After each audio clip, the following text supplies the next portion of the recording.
أعوذ بالله من الشيطان الرجيم. بسم الله الرحمن الرحيم.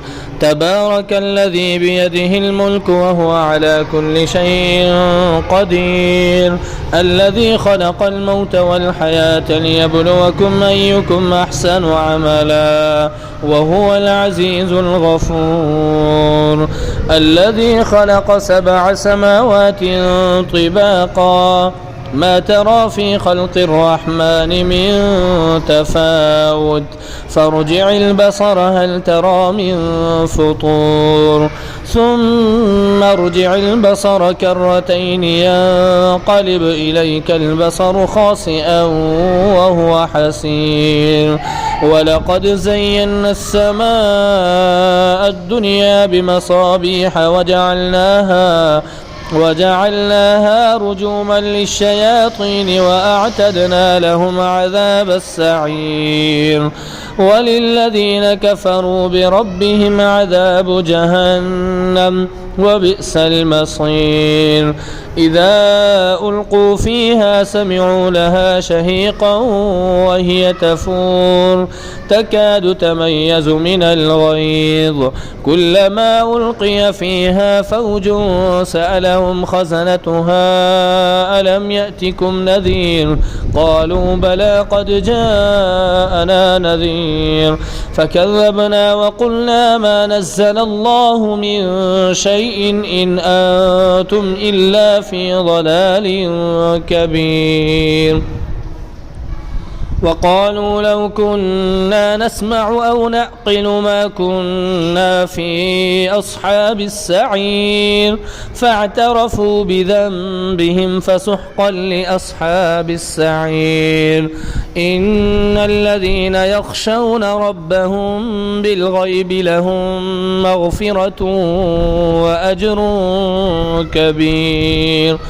وأسروا قولكم أو اجهروا به إنه عليم بذات الصدور، ألا يعلم من خلق وهو اللطيف الخبير.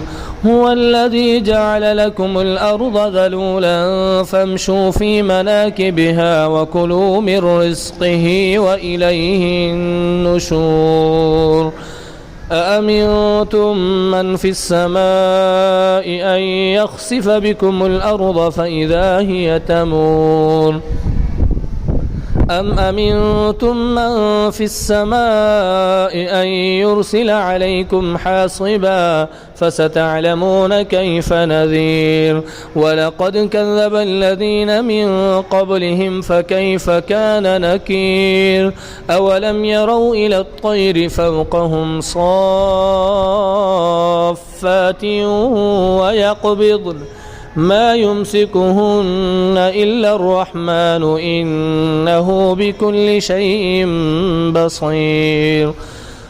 أمن هذا الذي هو جند لكم ينصركم من دون الرحمن إن الكافرون إلا في غرور.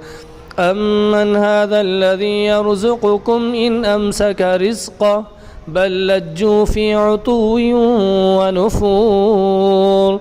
أفمن يمشي مكبا على وجهه أهدى أمن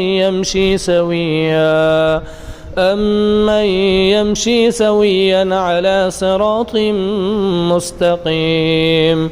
قل هو الذي أنشأكم وجعل لكم السمع والأبصار والأفئدة قليلا ما تشكرون. قل هو الذي ذرأكم في الأرض وإليه تحشرون. ويقولون متى هذا الوعد إن كنتم صادقين. قل إنما العلم عند الله وإنما أنا نذير مبين. فلما رأوه زلفة سيئت وجوه الذين كفروا وقيل هذا الذي كنتم به تدعون. قل أرأيتم إن أهلكني الله قل أرأيتم إن أهلكني الله ومن معي أو رحمنا فمن يجير الكافرين من عذاب أليم قل هو الرحمن آمنا به وعليه توكلنا فستعلمون من هو في ضلال مبين قل أرأيتم إن أصبح ماؤكم غورا فمن يأتيكم بماء معين صدق الله العلي العظيم.